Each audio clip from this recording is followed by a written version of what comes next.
Thank you, Frank. Well, it's my honor to do this. I don't have a better friend. He and I have played a lot of golf together. But my first comments are going to be to Lucianne and Louise.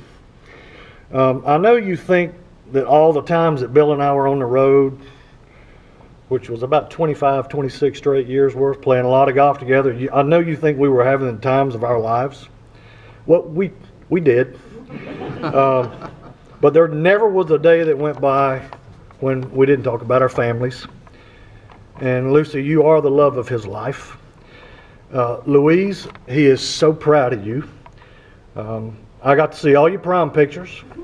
I got grade reports. I know which boyfriends he liked and which ones he didn't like. And he likes us when you got now pretty good.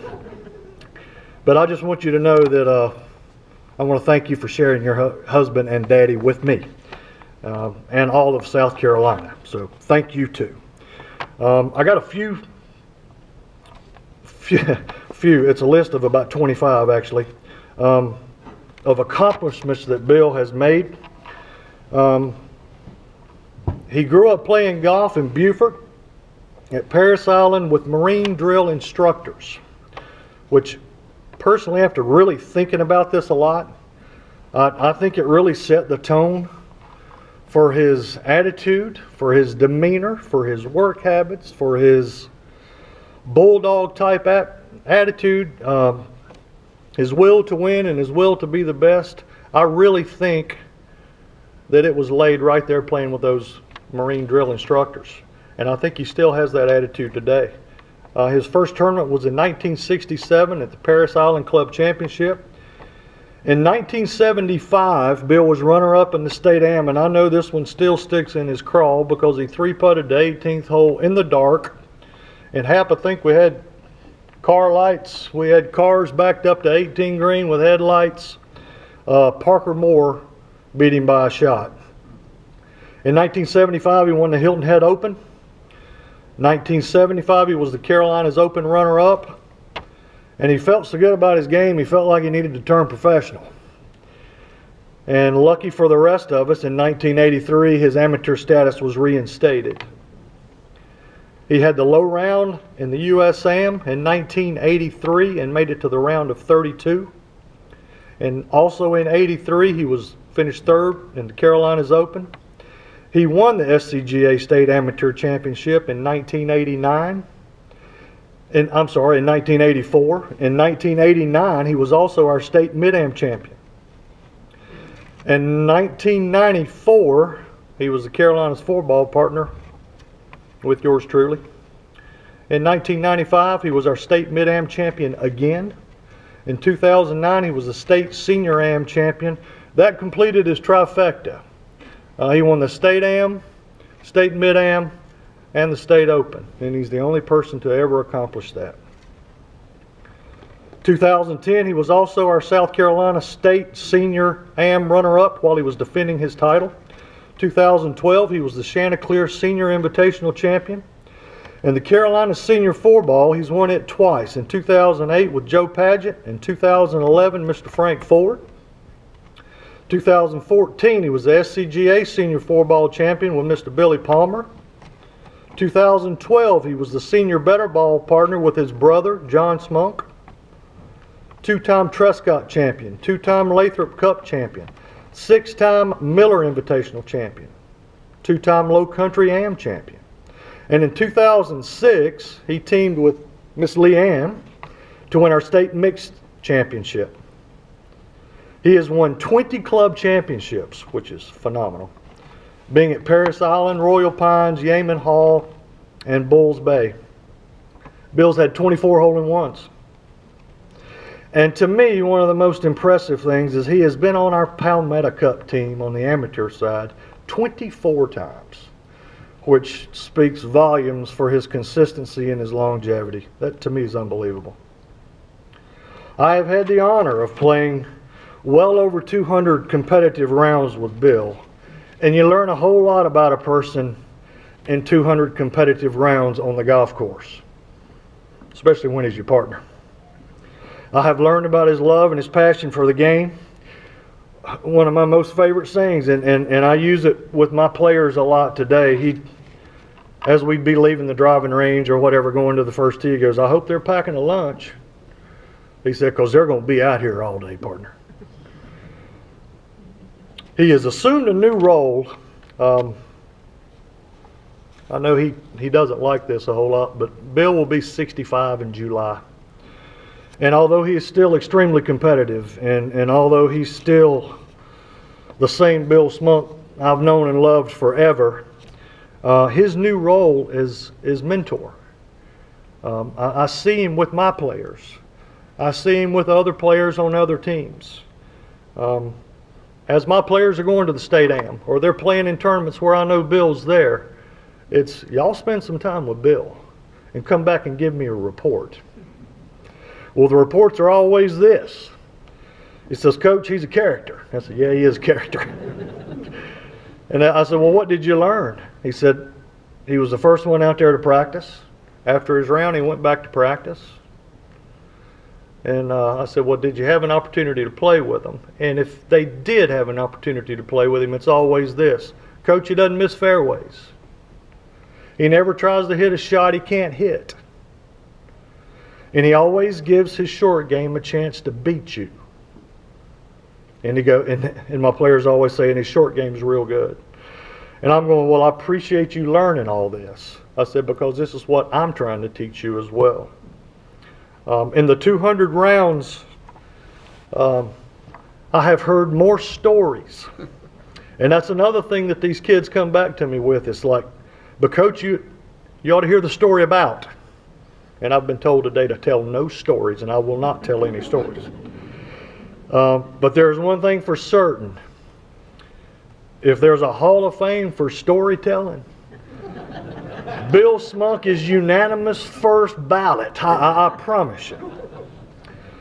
But Bill, it is my honor to welcome you into the South Carolina Golf Hall of Fame. And I think Frank has a little tribute. If I may, I will get Frank to come up here, and we've got a little tribute for you. But congratulations, partner. Nice job. Billy, one thing that I didn't say before I was going to wait for was that you are a special guy. You are a special character, and we all love you.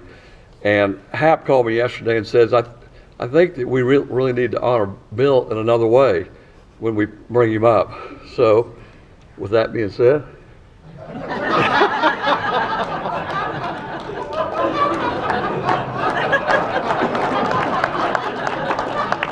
Perfect. There you go. Hall of Fame. Hall of Fame.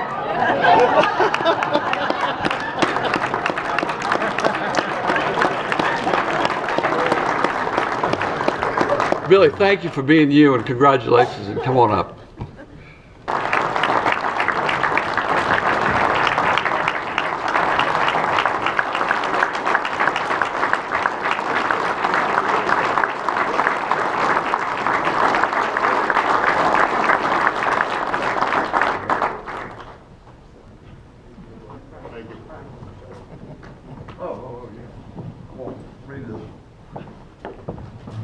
First thing we're going to do is just read this plaque in recognition of his playing performances at the highest level and his contributions to the great game of golf. Bill Smunk is hereby inducted into the Hall of Fame as the 64th member, presented this day, the 10th day of January, 2015. Thank you.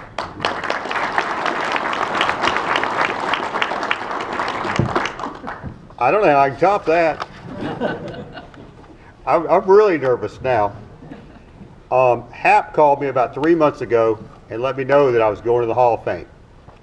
And it really made me excited. And I thought to myself, you know, I'm really going to have a chance to tell all my stories one time. And then Hap dropped a bomb on me. He goes, Smunky, you've only got 2 hours to do this. We're going to put a 2-hour limit on it.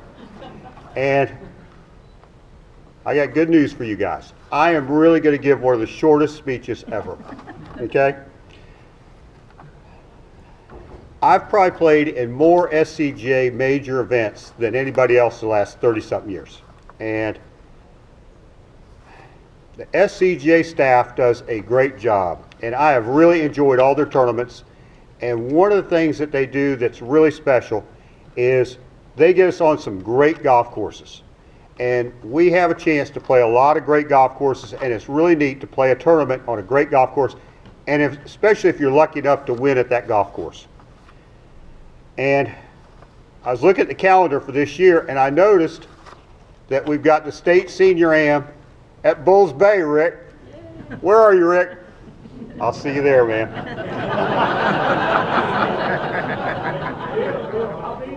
I know. Well, for 25 years I was a member at Yeamans Hall Club, and Yeamans Hall is a great old club, and I've had a great time there, and I've got a lot of good friends that are in this room that came from Yeamans Hall. 7 years ago, my good buddy Mark Copeland talked me into joining Bulls Bay, and I've been a member at Bulls Bay for the last 7 years, and I have had a great time playing golf at Bulls Bay. And a lot of my friends that are here in the room have come from either Yeamans Hall or from Bulls Bay. And all you guys mean a lot to me. You really do. One thing about being 64 is a lot of your friends aren't around anymore. And I feel like there's a few guys I'd like to mention, and I'm going to read a few names for you. Billy Moore, Charlie Hall, Mike Power, Bake, T. Flo, and my really good buddy Slugger. I really do miss you guys a lot. And now that I'm an elder statesman and I'm one of the old guys, I feel like I've got some advice to give you young guys, Will. If you want to really have a good time playing golf, you got to surround yourself with a bunch of good guys and play as much golf with them as you possibly can. It's really fun, and do it all you can, especially while you're young. But I've got some more advice to you young guys, and I want you to really pay attention to this. Jackson, you listen to this.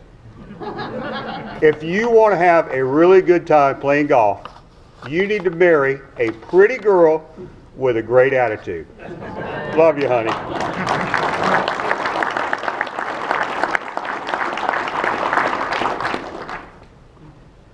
I asked myself, how did I get here where I managed to be so successful in these tournaments? And I really think, I really do love the game. And I've loved the game since I was a little kid. When I was 11 years old, the golf pro at Camp Pendleton asked me to go with him to the San Diego Open, and we drove 30 minutes down to San Diego, pulled up to the gate, and he asked the guard at the gate, "I'm here to pick up the 2 tickets Arnold Palmer left for me." And about 10 minutes later, I was out on the putting green shaking hands with Arnold Palmer. And for a little 11-year-old kid to be doing that with the man was really cool. And about 2 months later, Artie won the Masters for the 3rd time.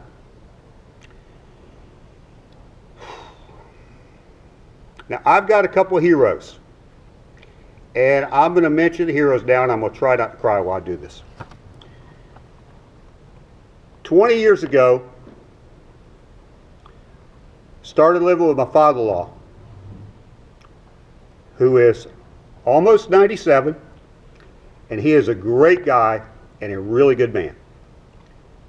And he's a D-Day veteran, and when I get home today, he's going to tell me how proud he is of me, and I'm going to tell him how proud I am of him. And we're probably going to have a little celebration, and it's going to be fun.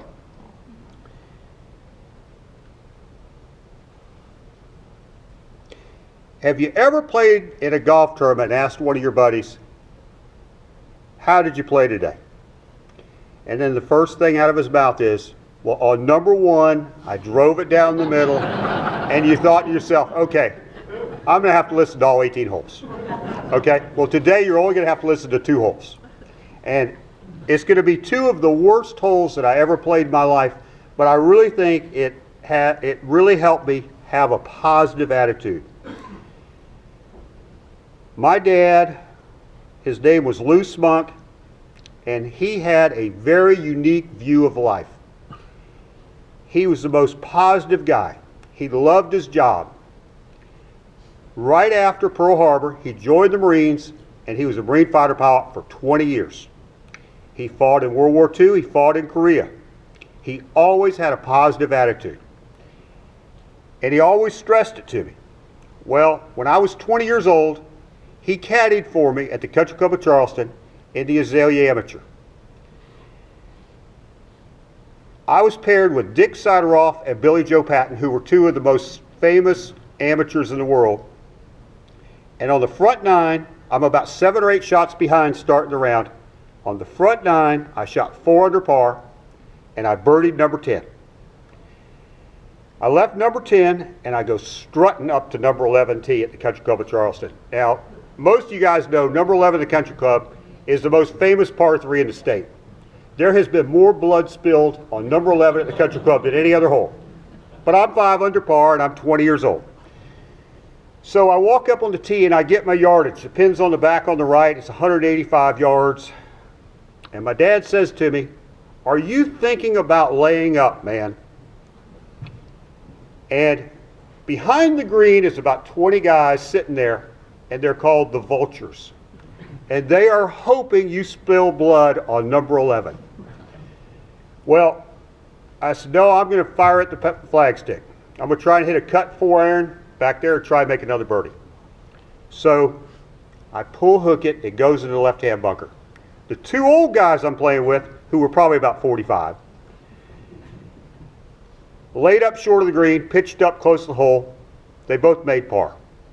I went to the left-hand bunker. My 8th shot was a blade into the bank of the bunker that hopped up on the green, and I've got a 10-footer for a 9. I come walking out of the bunker, and I am destroyed. I mean, I'm putting for a 9. I'm going to be over par after this hole, and I was just 5 under a few minutes ago.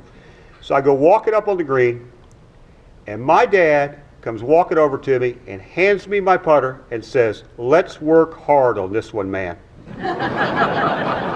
And we both started laughing.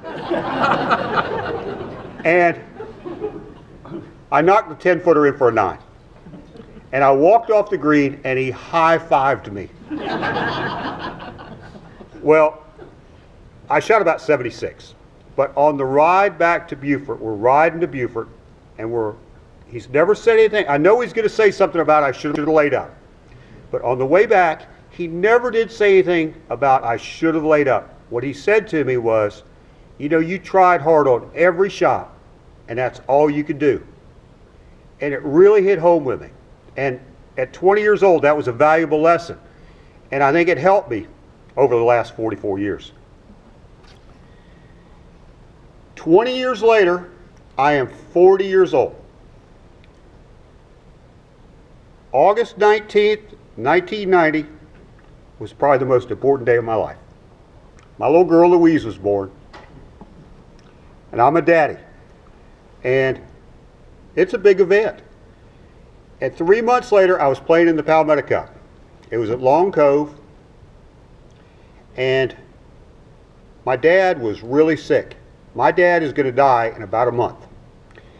He and his best friend came down from Beaufort, drove there, and watched me play the whole 18 holes, and I played really well that day. I think I was playing Mike Lawrence. I'm tied going to the 18th hole. The matches are real close. On the 18th hole, Mike Lawrence is going to make a bogey. I'm 185 to the hole, back right pin. Does that sound like? And I said, you know what, I'm going to hit a cut 4-iron back there. I shanked it into the lake and made a double bogey and lost the hole to Mike.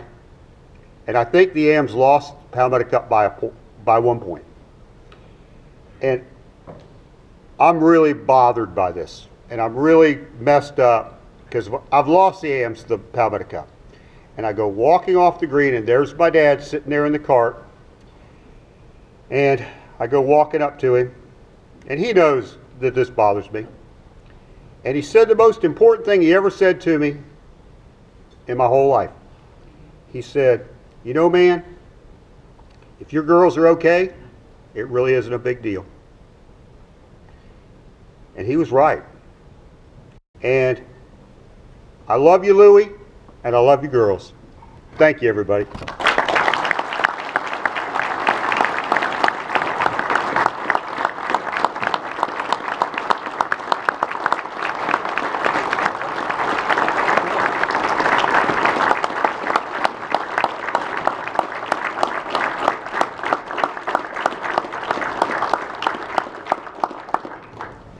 Phenomenal, Bill. Phenomenal. And ladies and gentlemen, I believe I've just got another sign that we may end in 38 years when me making the Hall of Fame jacket that I got the 1st of September, been sitting on my office door since the middle of September. It's still sitting on my office door. So there could be another sign that this coming to an end. Bill, over the years, you've always, not always, occasionally, you've had the opportunity to complain about a course setup. Okay. I didn't win because there weren't enough left-hand hole locations.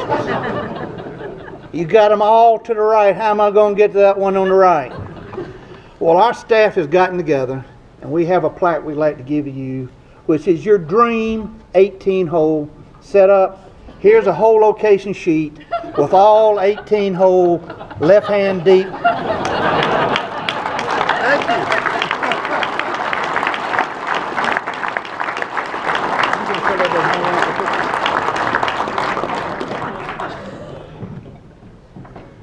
You were trying to go for back right at 11? I do want to say this. Your optimism. Oh, wait. The senior azalea was this year, and I have never laid up on number 11. Okay, and I have played in the azalea or senior azalea so many times. I've never laid up on number 11. I hit the top of the green and stayed up there all 3 rounds. And the last round, the pin was back right. I hit it 10 feet from the hole and knocked it in for a deuce. But you're gonna love this. I now have a 4 hybrid in my bag. Congratulations, Billy. That was a great speech, and to the whole family, because it takes the support of your family. Lucy, you've been great. We've all been there and running through the house, picking Bill up and carrying him away. But congratulations to you too, and Louise. I know exactly how he feels about you too, because he's been telling me for the 20 some odd years now. And young man, pay attention to the big guy there. This does conclude our ceremony today. I would like to ask all of the Hall of Fame members to hold back for a picture with Bill. And congratulations to everybody again for a great day, and to the Golf Association for a great year. We look forward to 2015 with